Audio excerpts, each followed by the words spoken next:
Menonaktifkan Kapolri tidak akan membuat situasi menjadi lebih baik.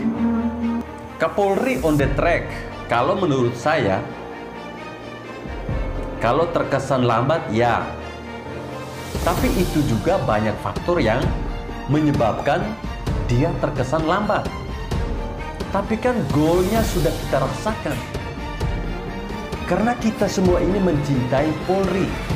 Kita tidak ingin gara-gara perkara ini jadi merembet kemana-mana seperti ganti Kapolri, revisi Undang-Undang Nomor 2, lalu ada ide Polri dibawa ke Mendagri. Ya itu jadi liar.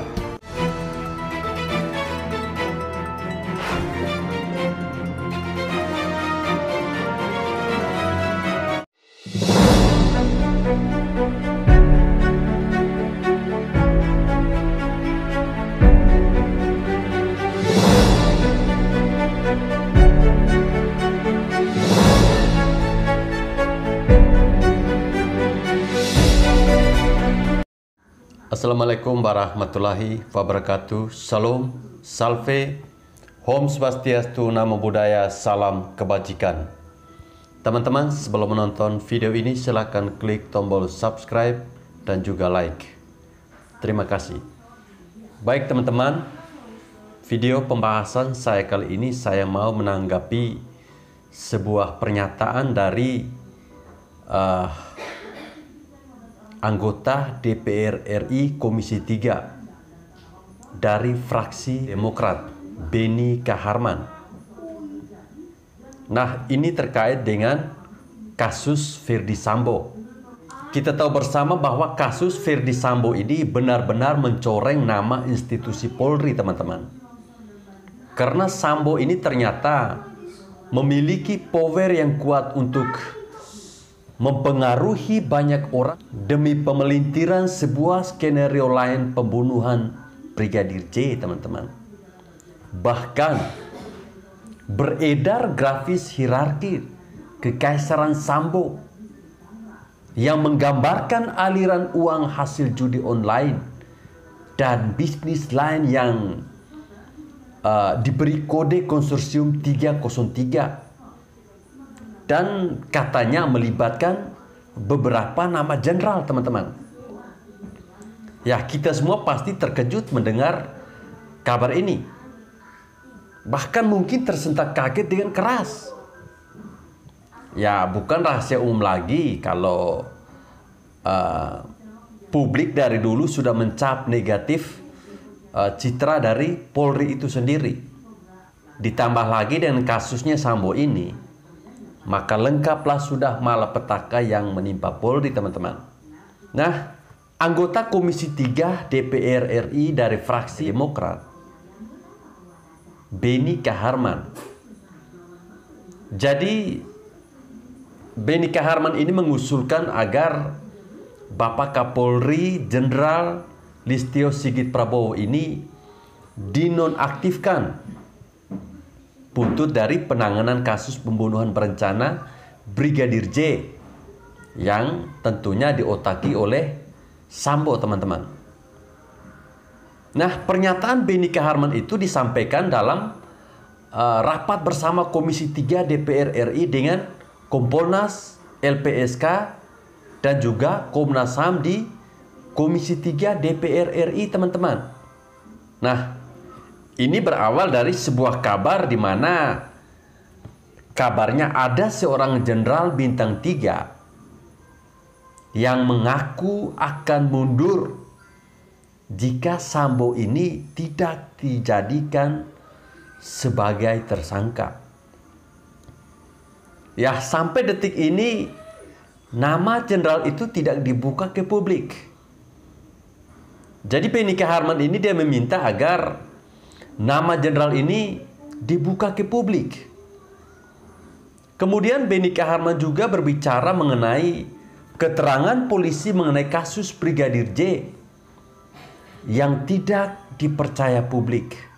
Barulah Bapak Beni Kaharman ini mengusulkan Kapolri itu dinonaktifkan, dan kemudian meminta Menko Polhukam Mahfud MD mengambil alih agar kasus ini objektif dan transparan, teman-teman. Nah, kalau menurut saya, sejak kasus Sambo ini merembet kemana-mana, kemungkinan ada sedikit gesekan di internal Polri. Kasus ini bukan lagi sekedar pembunuhan terhadap Brigadir J, tapi jaringan bisnis dan lain-lain yang berada di bawah kendali Sambo. Jika isu yang beredar adalah benar, pasti akan ada banyak yang terseret, teman-teman. Nah, tentunya yang terseret ini tidak mungkin mereka tinggal diam. Pasti mereka akan melawan. Nah, beberapa hari yang lalu, Indonesia Police Watch atau IPW, mereka menyebutkan bahwa kemungkinan ada perlawanan di internal Polri itu sendiri. Upaya perlawanan tersebut dilakukan kubu Sambo yang memang tidak tampak di permukaan, tapi kemungkinan masih ada. Bagaimana dengan Kapolri sendiri? Yakin tidak ada yang mengincarnya karena sudah mengganggu kepentingan banyak orang terkait dengan kasus Sambo ini. Kasus ini membuat banyak orang dipecat. Ya, otomatis pasti akan banyak posisi yang kosong, teman-teman.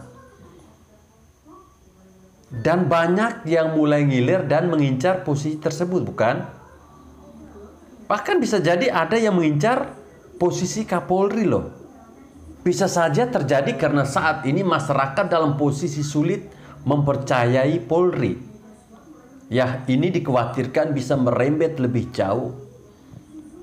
Makanya kalau ada yang usulkan Kapolri dinonaktifkan, ini bukan barang aneh menurut saya, teman-teman. Ada kadrun yang meminta Kapolri dicopot. Itu juga bukan hal aneh.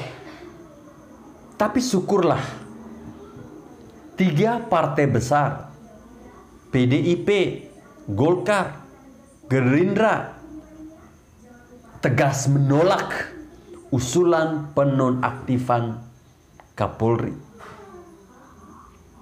Kapolri dianggap sudah tepat dalam menangani kasus Sambo. Mereka bahkan tidak ingin kasus Sambo ini merembet ke kasus lain. Menonaktifkan Kapolri tidak akan membuat situasi menjadi lebih baik.